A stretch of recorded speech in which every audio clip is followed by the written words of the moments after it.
Let me start by congratulating you all, assuming as I do that you participated in elections, some of you, and that you are elected, and also aware that some of you have been appointed to serve as ministers in the new administration. Congratulations. And also permit me to thank the Office of the Prime Minister for inviting me to share my thoughts with you on a subject that I think is very important, not only to the federal government of Ethiopia, but to the people of Ethiopia and by extension, the continent of Africa. My presentation has been summarized in writing and will be available for your reference later. Let me start by saying that the subject of Pan-Africanism is one that remains as important today as it was, in my view, many years ago. Those of you who are familiar with the struggle for Pan-Africanism will remember its story, particularly through the activities of Africans in the diaspora. You'll particularly remember that prior to the much more famous meeting held in 1945 in Manchester in the United Kingdom, Africans in the diaspora, particularly in the Caribbean, in Trinidad and Tobago, in Jamaica, were very particular about having connection with the continent of Africa. You'll remember that they had many meetings, and you'll be familiar with some of the names, such as Sylvester Williams from Trinidad and Tobago, such as Marcus Garvey, and his call for Africans to go back to the mother continent. And you will also remember African Americans such as W.B.E.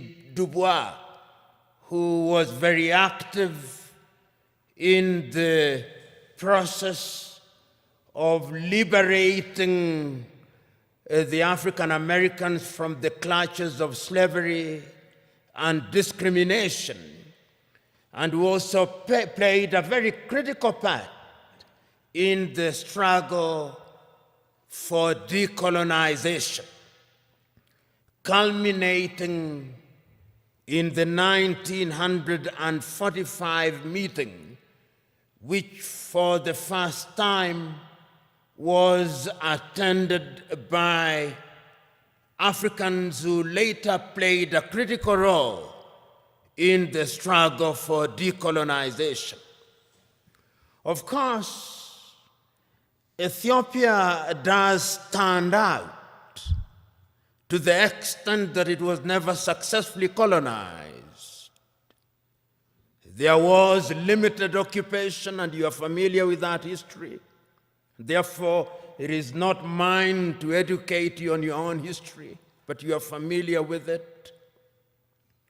But it must concern us, particularly at this time.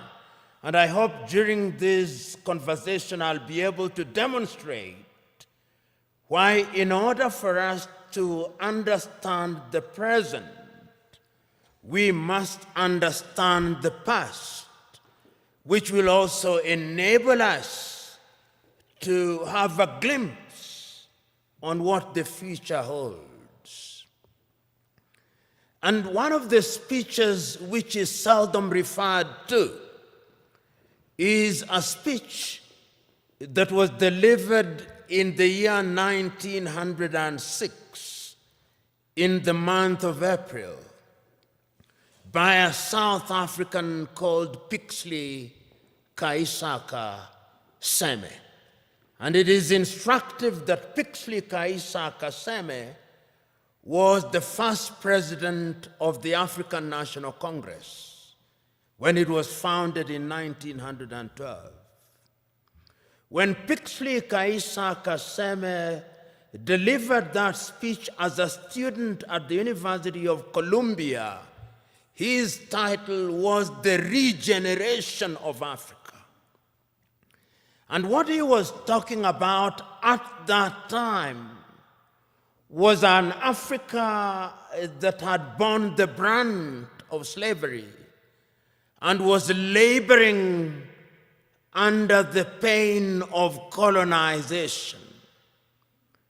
Pixley Kaisaka Seme reminded his audience on that day that when the European powers assembled in Berlin in 1884 through to 1885, they agreed to divide Africa into spheres of influence for purposes of exploitation, so that the Germans had their share.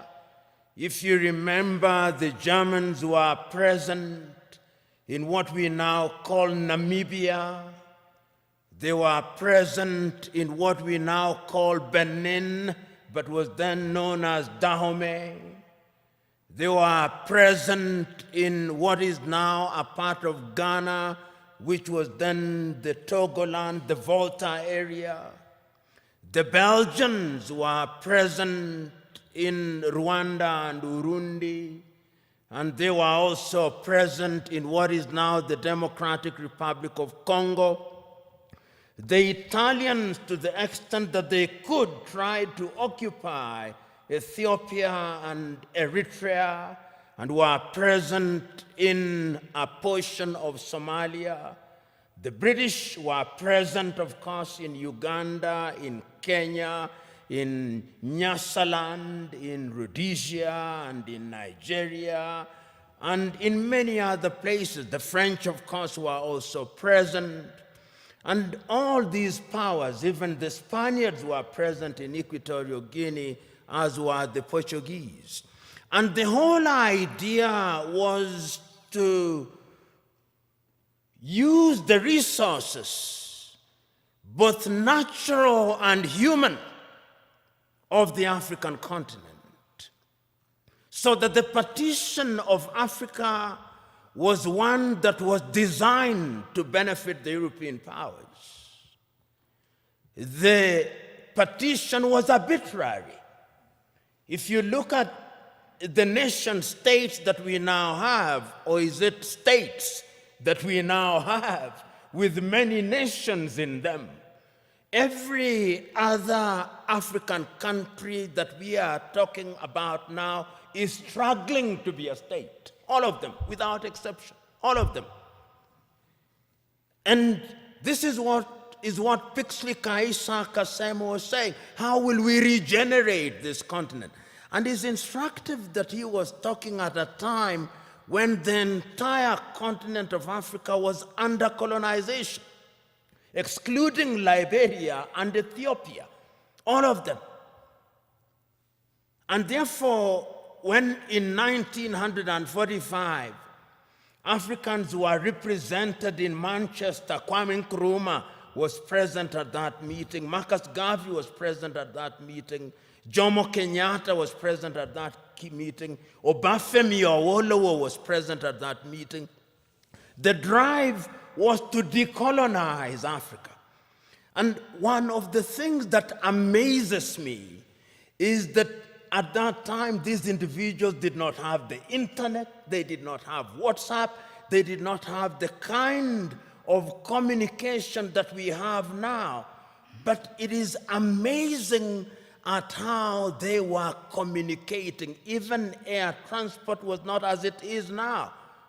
I was just recently reading the activities of one of the greatest Africans who, in my view, ever lived and whom many people do not know about. The great Ghanaian James Emmons Kwegyir Agri, normally referred to as Agri of Africa, and how he traveled from the United States and went to many countries in Africa, traveling by sea and talking about why Africa should be united. And that was Pan-Africanism, the Pan-African spirit at that time. Of course, we then went into the era of decolonization. And the spirit again was one which was consistent. You had people from the Caribbean participating in the struggle in that regard. You have people like W.B. Du Bois saying that Africa must be free. A little later, people like Martin Luther King Jr., and people like Malcolm X, talking of George Padmore, talking about how Africa should be liberated and we should work with people in the diaspora. And then the agitation was there that we must regain our independence. And famously in 1949, Ghana's Kwame Nkrumah is saying, "Seek ye first the political kingdom, and the rest will be given unto you." And I dare say that the rest has never been given to us. And even if it is coming too slowly. But it is instructive that at that time, the spirit was about the continent of Africa. We were conscious, the leaders were conscious, that Africa decolonized without unity would remain weak. And of course, Africa is weak. The weakest continent on earth is this continent in which we are, our continent. So the struggle for independence was everywhere across the world, across the continent of Africa. So when on the 6th day of March, Ghana regained her independence as Ghana, it was then Gold Coast. I think the most eloquent and the most passionate warrior for Pan-Africanism was Nkrumah. He said on that day, and again later, that the independence of Ghana means nothing if the rest of Africa is not free. And he meant it, because when Ghana regained independence in 1957, 1 year later, Guinea regained her independence. A year later, the French Sudan, or what we now call Mali, regained her independence. They signed a pact to create what they call the African Union. They thought at that time that that would be Africa in her embryonic days. And they invited Patrice Emery Lumumba in 1961, but of course Emery Lumumba was then assassinated in the month of January 1961. And he won. This is one of the things that always stands out in my mind. That Nkrumah, of all leaders at that time, was able to see that if we were not united, we would go nowhere. So in 1958, he summons a meeting in Accra, Ghana, of the then independent African countries and tells them, if we don't unite now, The neo-colonialist is going to ensure that we remain disunited and we remain small, and they are going to ensure that the neo-colonial project continues. In 1961, on the first day of January, again in Casablanca, Morocco, he tells his audience, let us unite now before each one of our leaders begins to get used to power, because power is easy to get used to. You who have been elected will know. Once you become a minister and you become used to people saluting you and opening your doors, if it happens for 1 month, you will find it very difficult if you lose your ministerial position when there is nobody to salute you and to open your doors. That is how attractive power can be. And he warned the people then. But the colonial project was alive and well, because as they were meeting in Casablanca, Morocco, there was another group that was meeting in Monrovia in Liberia. That is how Africa started splitting, creating two groups, the Casablanca group and the Monrovia group.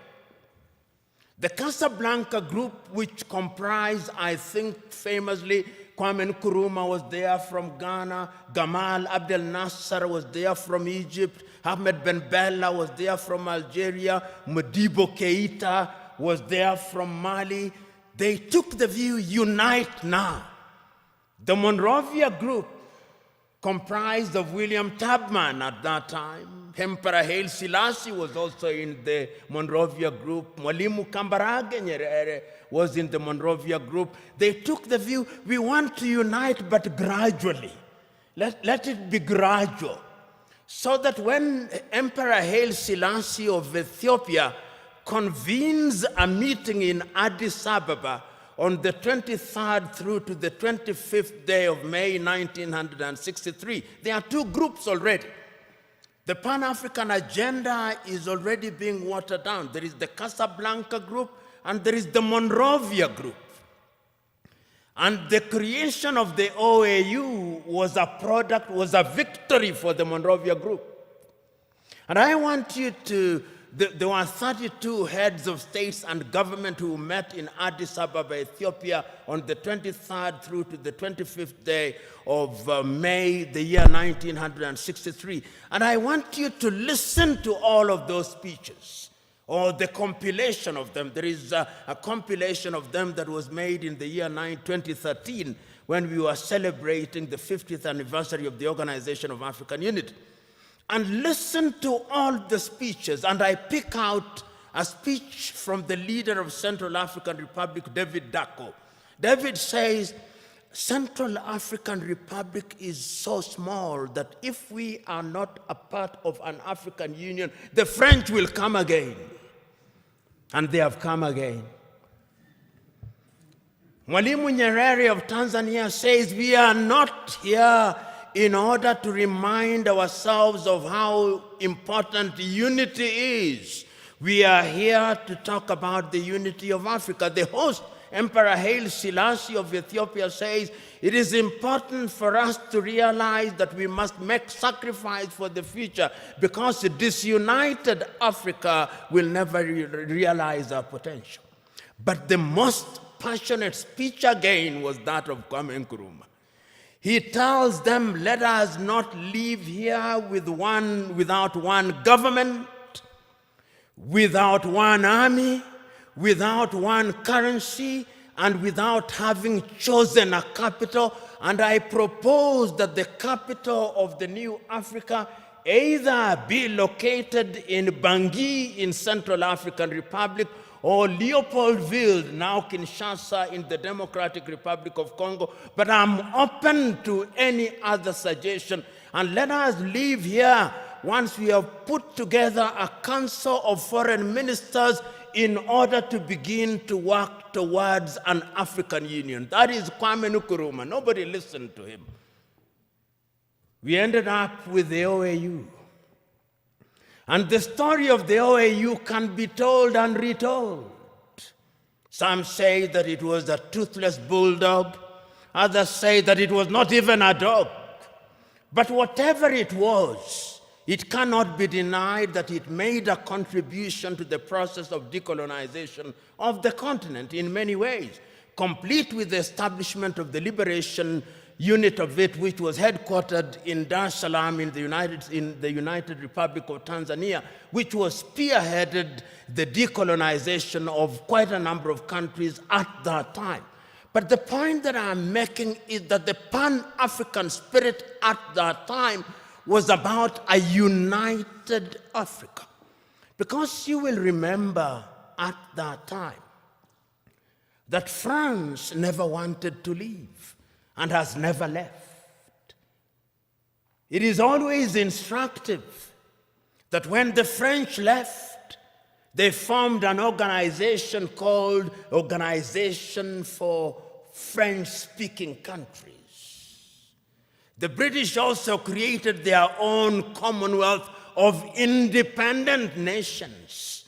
But what is instructive is that the Queen is always the head of those independent nations. I've never understood that. Perhaps the presidents do. The Portuguese, of course, you know, never left easily. Until 1980, when I was an adult, they were still fighting in Mozambique, in Cape Verde, in Guinea-Bissau, in Angola, and in Mozambique. The apartheid regime, of course, only left in 1994, and I wonder whether they have left. That is Africa for you. So that the fears of Kwame Nkrumah that if we were not united, we would have problems started haunting us. He said that if we are not united in the Pan-African spirit, what is going to happen is that the imperialists is going to control us. They are going to emphasize our ethnic differences. And they are going to ensure that we begin fighting amongst one another. And as we do so, they are going to exploit us. And they started. In January 1961, they assassinated Patrice Emery Lumumba, and Congo has never been the same again. In 1963, they assassinated Sylvanus Olympio in Togo, and Togo has never been the same again. Then there were coup d'etats. Kwame Nkrumah himself, in 1966, eliminated via coup d'etat, all his writings, all his speeches banned, never to be read, never to be listened to until 1972, when Ignatius Kutu Acheampong rehabilitated him.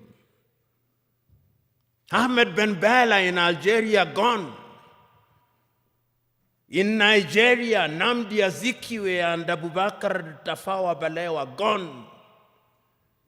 In Mali, Modibo Keita, gone.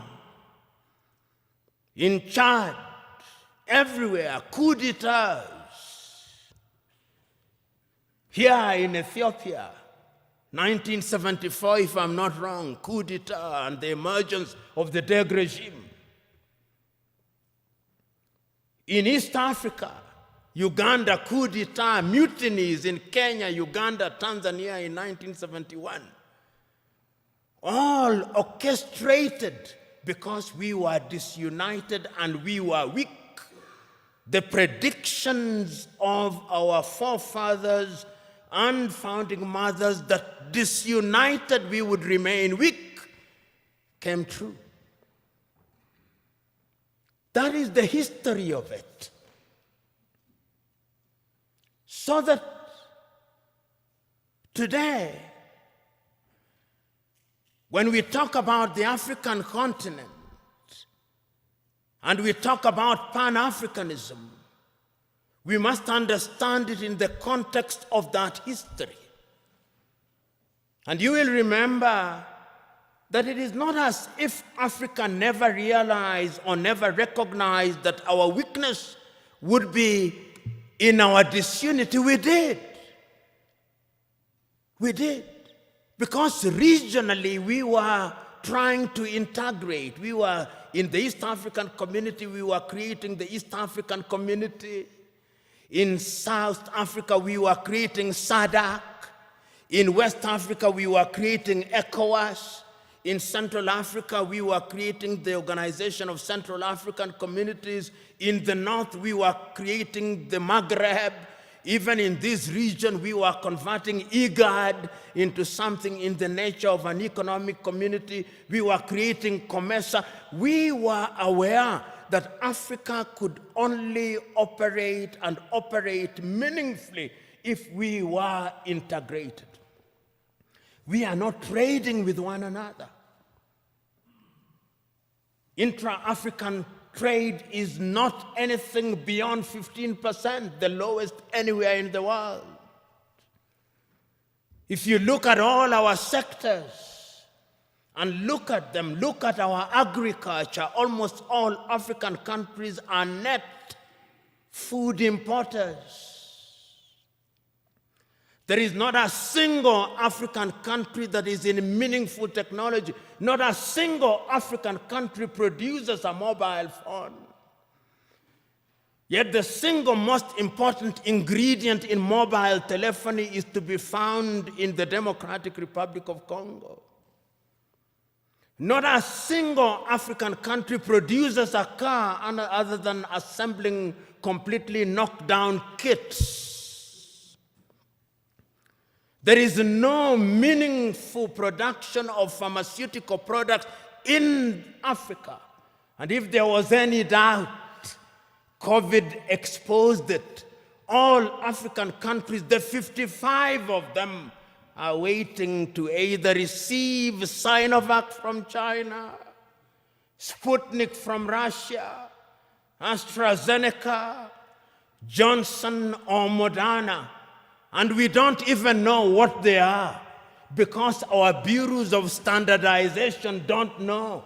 If you ask the Ethiopian Bureau of Standards what they are asking us to be injected with, they do not know.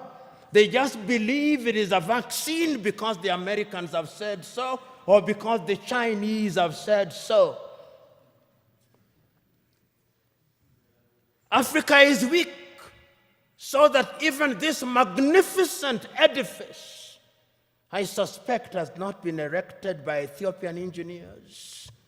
When I see the signage in Chinese, I suspect it is the Chinese. That is how weak we are.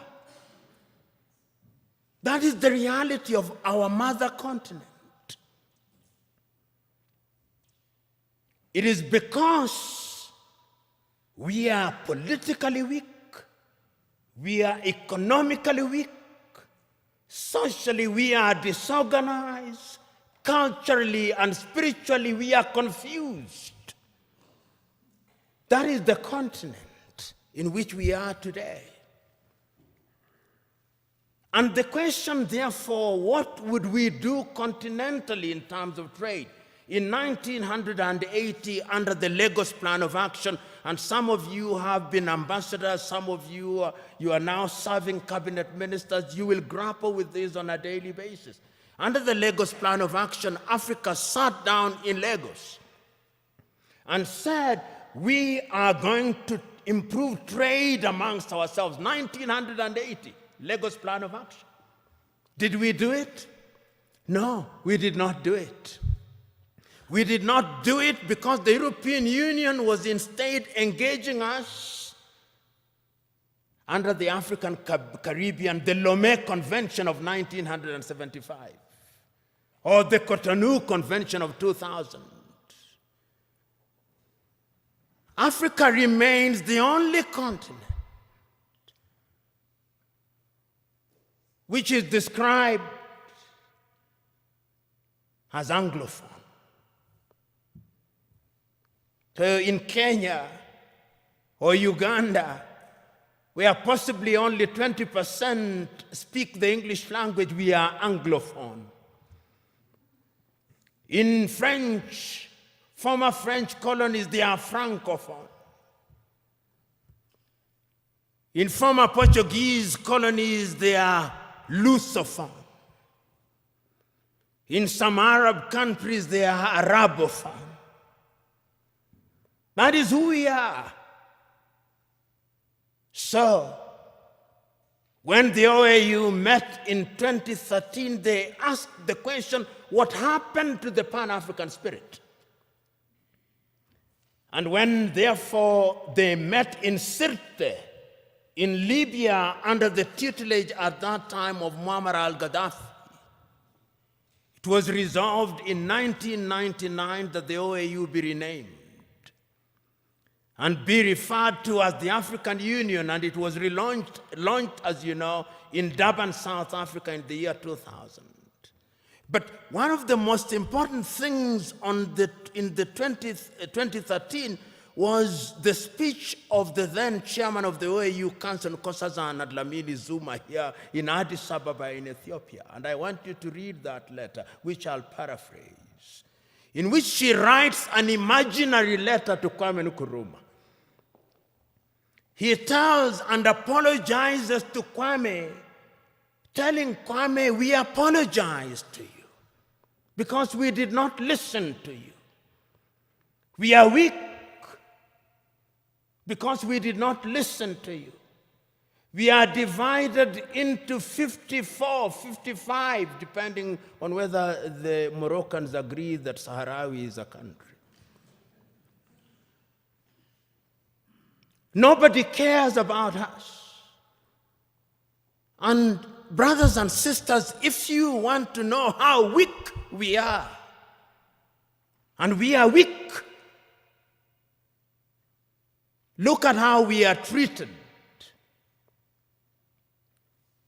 Last month,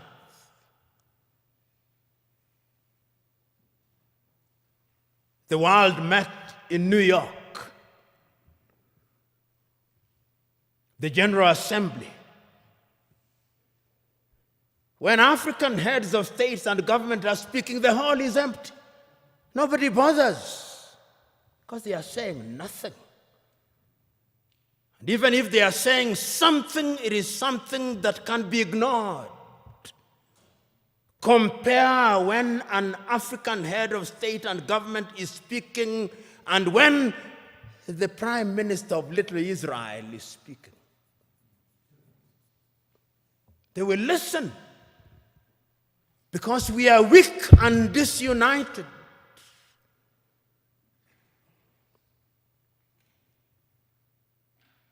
So we have a weak continent because the spirit of Pan-Africanism disappeared.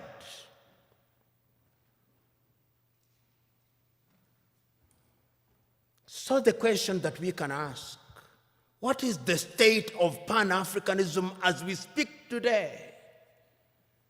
The African Union, which is weak, says the right things and does the wrong things 9 out of 10 times.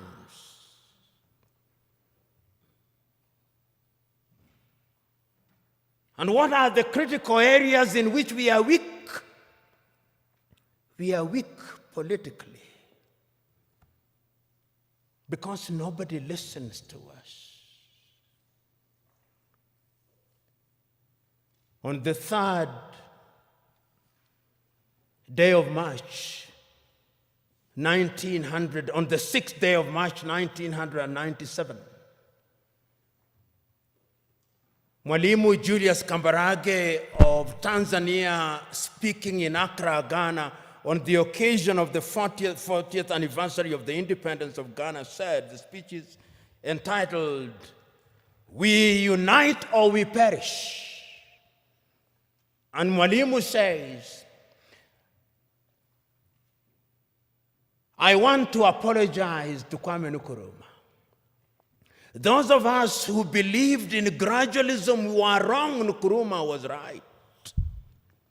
But Nkrumah also did not appreciate the level of suspicion that existed amongst the leaders at that time.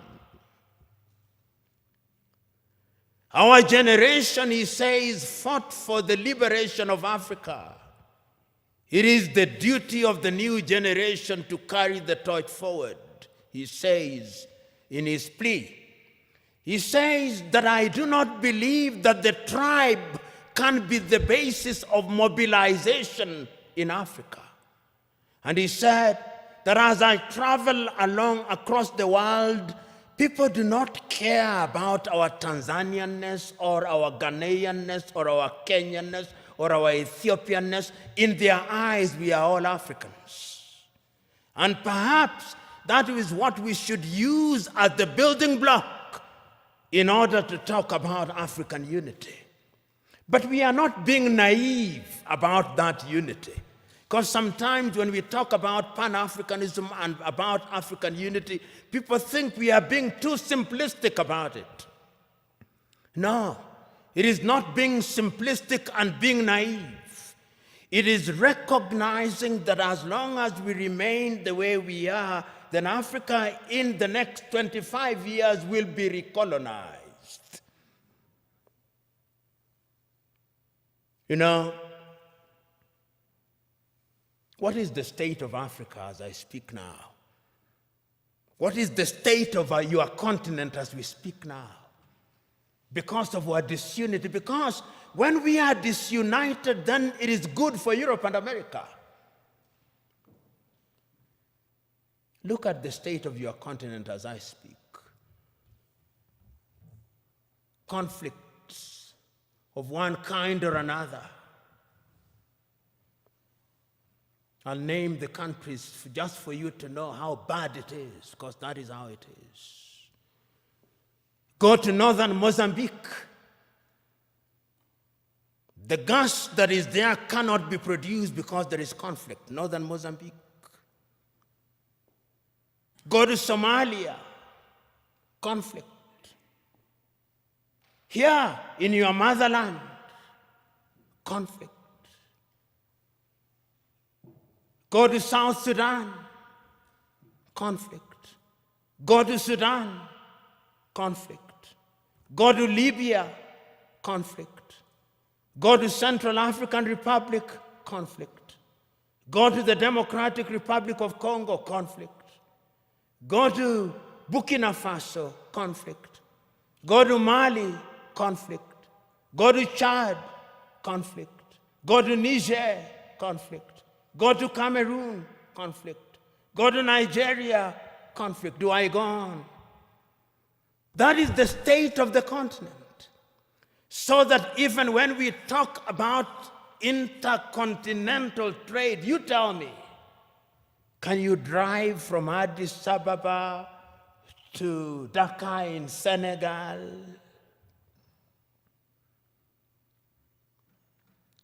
Unless you are Daredevil himself. Which group will not kidnap or ambush you? That is the state of the continent because we are weak and disunited. I fly from Nairobi, Kenya for 1.5 hours.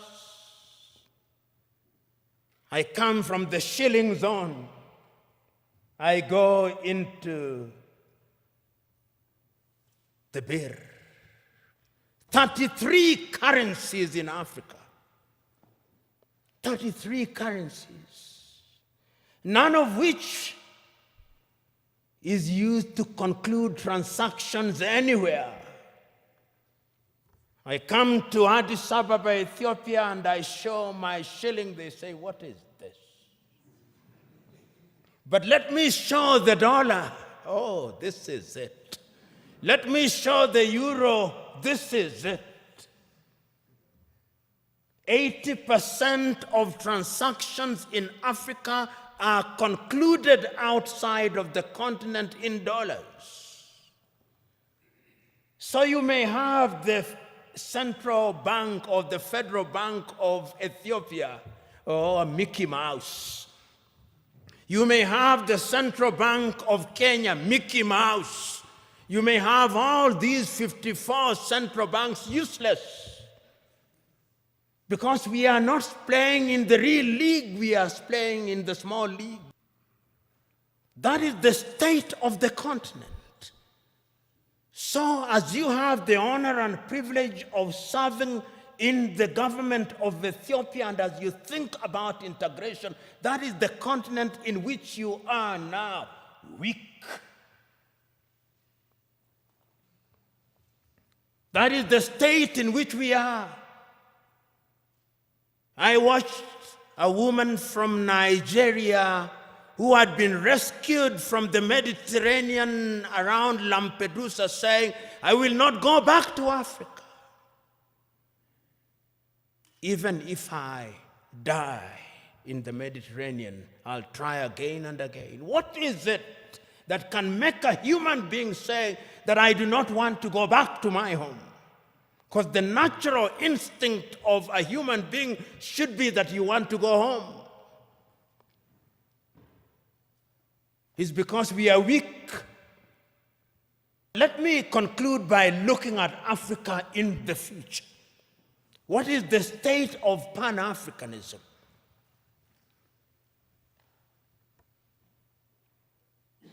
Africa finds herself in a very difficult situation. What Nkrumah feared. Today, many African leaders have gotten used to the trappings of power. And those who speak about power, right? Power corrupts, and absolute power corrupts absolutely. I remember in 1997, I think, I may be wrong about the year, 1995, I think, I was serving as an intern at the Mwalimu Julius Nyerere Foundation in Dar es Salaam. And I had the privilege and honor of driving with Mwalimu Nyerere in Dar es Salaam. And he had only one guard and a driver. And he stopped at the few traffic lights and only moved when the traffic lights moved. And I asked him, Mwalimu, how did you leave power? He said, when I said I wanted to leave office, there was no shortage of people telling me, don't leave us as orphans. It is very rare to find those in positions of leadership in Africa today who would willingly leave office. Power in Africa is now sought by hook and crook and retained by hook and crook. Because the trappings of power are good. And permit me, when I am gone, even if I irritate you, in fact, perhaps my intention is to irritate you, so that you reflect upon what I'm going to say. And this is a personal thing. I'll give you an example. When I was appointed as the director of the Anti-Corruption Commission, I drove in the morning in my car with my driver. In the evening when I was leaving, there were 3 cars. Mine, what was allocated to me, and another one in front, and another one behind me, and 12 individuals. And I asked, who are these fellows?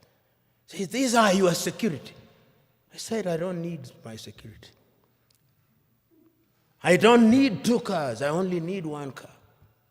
Because this thing you call security, this is spectacle. And throughout the period that I served, I had only 1 security and 1 car.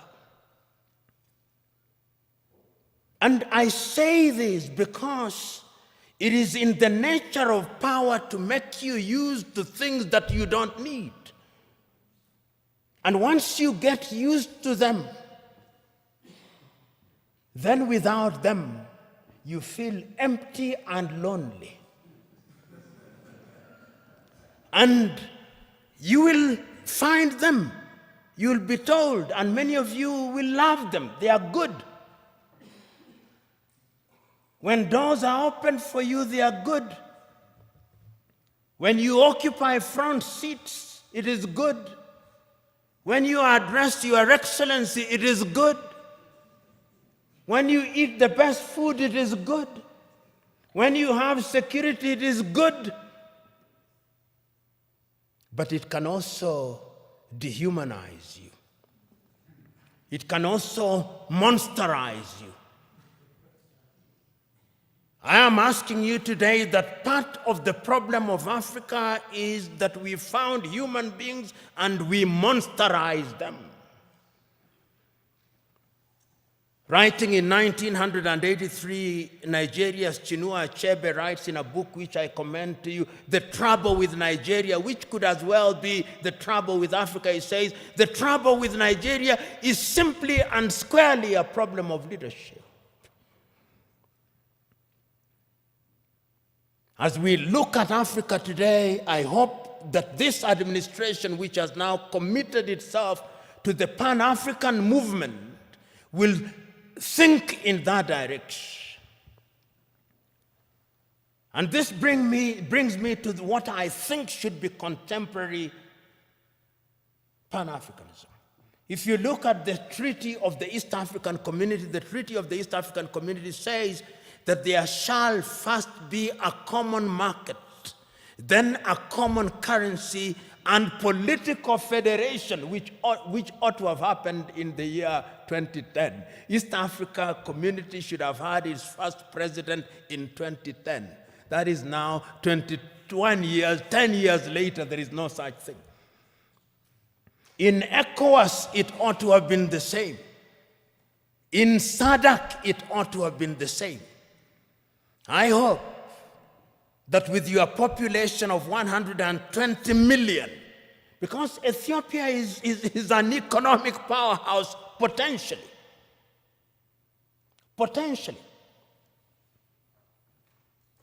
You know, Pan-Africanism, the new Pan-Africanism must have an economic component of it. That is how I understand Africa Agenda 2063. Africa Agenda 2063 says that by the year 2063, Africa will have pulled up her people into a middle-level economy on 7 pillars, economically, politically, and otherwise. And the Africa Continental Free Trade Area suggests to me that we'll have broken all the tariff and non-tariff barriers. Will we be able to achieve those in the spirit of new Pan-Africanism? Will we have one currency? Will we have one passport? We have already said so under the Kigali Agreement that we are going to have one passport. Will we have one telephone code? We have 55 telephone codes. You move from Nairobi 254, you come here, you have another one, you go to Eritrea, you have another one. There is no connectivity in the 21st century. How can you be taken seriously? Those of you in the United States of America, you fly from Boston, Massachusetts to San Francisco in the West, 6 hours, 40 minutes, the code is 1. The tariff is 1. The COVID test is 1. I moved from Nairobi to Addis Ababa, COVID test. If I don't travel this evening, I'll be subjected to another COVID test. I go to Tanzania, COVID test. Uganda, COVID test. Your nose will begin debating with you. In the United States of America, you take one COVID test from Miami and you don't take it as you go to St. Louis in Missouri. I'm talking about very practical things. I come here and I have to go through an immigration. My passport has to be stamped. Somebody in the United States of America does not have to do that. Somebody in the European Union across 27 countries does not have to do that. In China, which is, of course, 1.4 billion, does not have to do that. Until we change all those things, we are going nowhere, so that we have only one telephone code, so that we have only one currency, so that we have only a single immigration, so that we eliminate all these armies. You know, you look at some African countries and they have an army, which complete with 5-star generals who have never even quelled a street riot, and they are generals. Money goes into maintaining militaries, maintaining embassies that you don't need. You see why Africa is poor? All these 55 countries have embassies. If we were one, there would only be one ambassador for Africa in the United States of America. There would only be one army with regional policing. Am I being naive or simplistic? Yes, we can create a single Africa with a loose government, a confederal government, dealing only with foreign affairs and defense and monetary policy and general policy formulation, with different governance systems. That is the only way in which these narrow tribal instincts will be dampened. But as long as, and now I want to conclude, if we only see Pan-Africanism as sentimentalism, as a romantic idea about which we debate, and we remain as we are, then this is the Africa that I see. This is the Africa that I see in 25 years' time. Many Africans, either legally or otherwise, will break into different autonomous countries. Many of them. We'll have more than 100 countries in Africa, each claiming self-determination, and is already beginning to happen. Because we will be looking at narrow ethnic agenda as the only way of defining our affairs.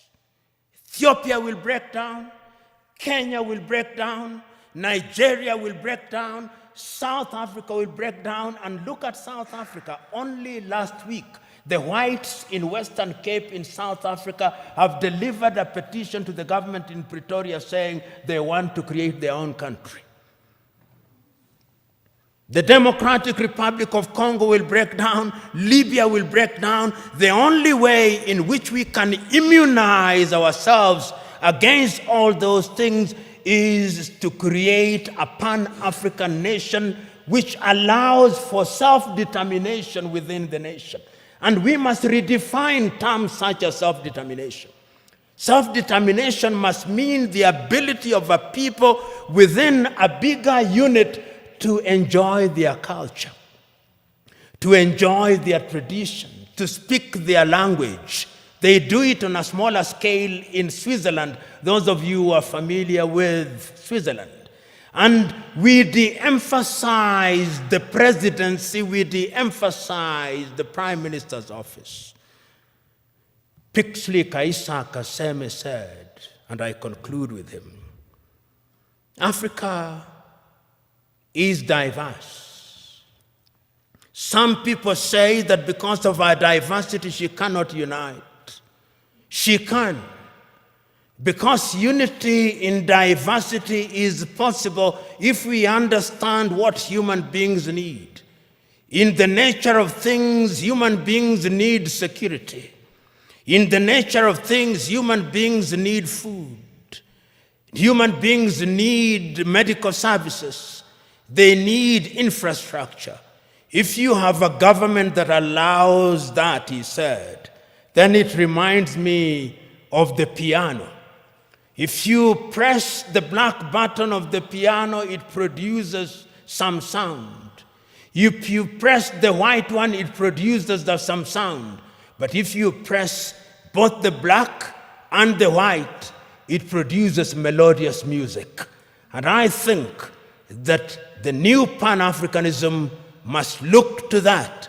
And you who have the honor and privilege of thinking and working in government, it is your duty to start that journey. It is not going to be easy, but it is an intergenerational journey. Play your part, for it can be done, and it must be done.